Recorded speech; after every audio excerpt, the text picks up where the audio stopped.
CBSE, ICSE और regional boards ने भी कक्षा 12वीं के जो बोर्ड्स के एग्ज़ाम हैं उनको रद्द कर दिया है। ऐसे में दिल्ली यूनिवर्सिटी में अब एडमिशन्स को लेकर स्टूडेंट्स के मन में बहुत सारे सवाल चल रहे हैं और सवालों का सीधा जवाब इस वक्त हम लोग acting VC PC Joshi ji से मांगते हैं, उनसे बात करते हैं और स्टूडेंट्स से सीधे हम लोग लाइव भी जुड़ेंगे। लेकिन उससे पहले हम लोग वीसी सर से बात करते हैं।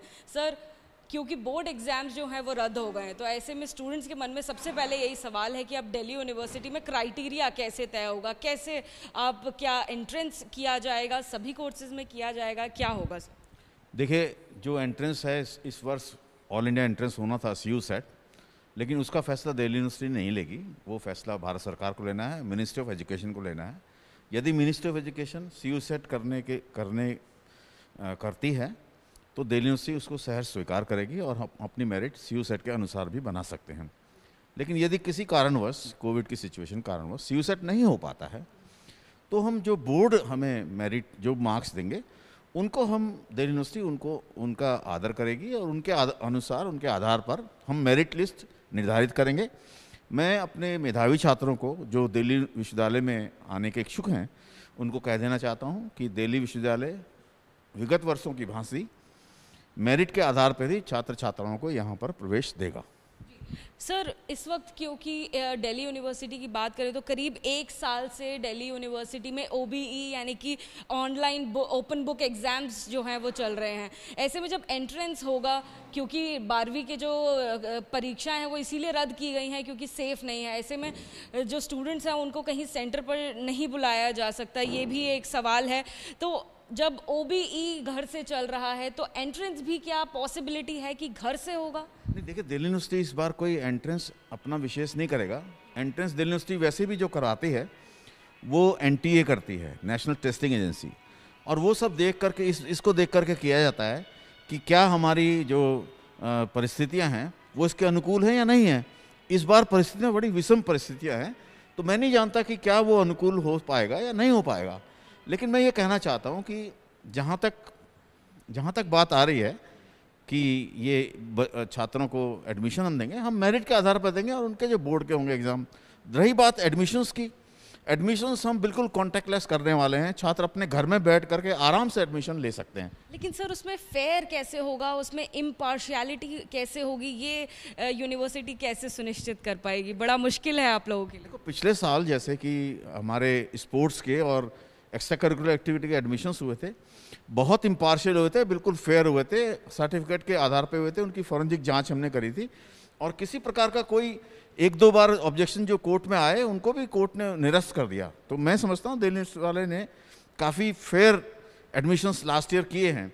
रही बात हमारे जो दूसरे हैं ईसी और स्पोर्ट्स के अलावा के लोग, उनका एडमिशन हम लोग जैसे कि मैंने आपको कहा मेरिट के आधार पर करेंगे और हमें दिल्ली विश्वविद्यालय को बोर्ड की मैच्योरिटी पर और उनके एक्सपीरियंस पर पूरा भरोसा है। हम आशा करते हैं कि वो हमें बिल्कुल फेयर रिजल्ट देंगे ताकि हम अपनी मेरिट का निर्धारण कर सकें। आखिरी सवाल सर, ये साल जो है सेकेंड वेव जब आई है कोरोना की तो सबके लिए बहुत ज़्यादा मुश्किल रहा है। दिल्ली यूनिवर्सिटी ने भी अपने कई सारे प्रतिष्ठित प्रोफेसर्स, असिस्टेंट प्रोफेसर्स को खो दिया है। अब जो प्रोफेसर्स नहीं हैं हमारे बीच में, ऐसा कई सारा कार्यभार है जो बाकी लोगों के ऊपर आया या फिर क्लासेस नहीं हो पा रही हैं, उसको दिल्ली यूनिवर्सिटी फ़िलहाल कैसे टैकल कर रहा है? देखिए, अभी तो हम एग्ज़ाम की तरफ जा रहे हैं। अभी 7 तारीख से हमारे एग्ज़ाम होने वाले हैं और ये बड़ी दुख की बात है कि हमने अपने कई प्रतिष्ठित अध्यापकों को ही नहीं बल्कि जो नॉन टीचिंग कर्मचारी हमारे थे उनको भी हमने खोया है।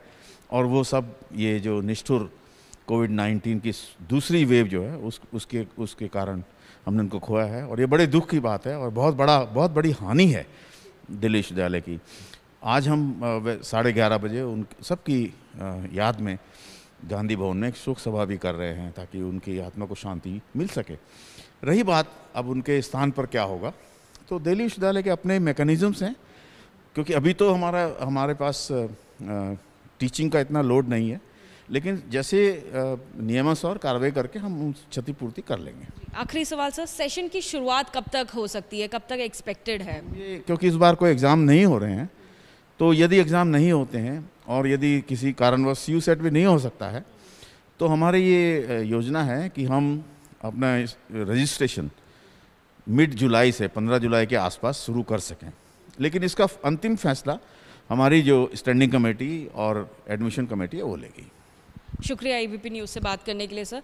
तो आपने पीसी जोशी जी कुलपति दिल्ली यूनिवर्सिटी को सुना। साफ तौर पर उनका कहना है कि मिड जुलाई से एग्ज़ाम के जो प्रोसीजर्स हैं और जो एडमिशन के प्रोसीजर्स हैं वो शुरू हो सकते हैं। हालांकि अभी स्टैंडिंग कमेटी इसमें निर्णय लेगी। तो स्टूडेंट्स जो हैं वो तैयार हो जाएं और जो सभी ज़रूरी आपके सवाल थे वो हमने फ़िलहाल पूछ लिए हैं। आपके मन में कोई और भी शंका हो तो आप एबीपी न्यूज़ को लिख सकते हैं और आपको जवाब जल्द ही दिया जाएगा। कैमरा पर्सन राजेश के साथ और जातिका सिंह, एबीपी न्यूज़, दिल्ली।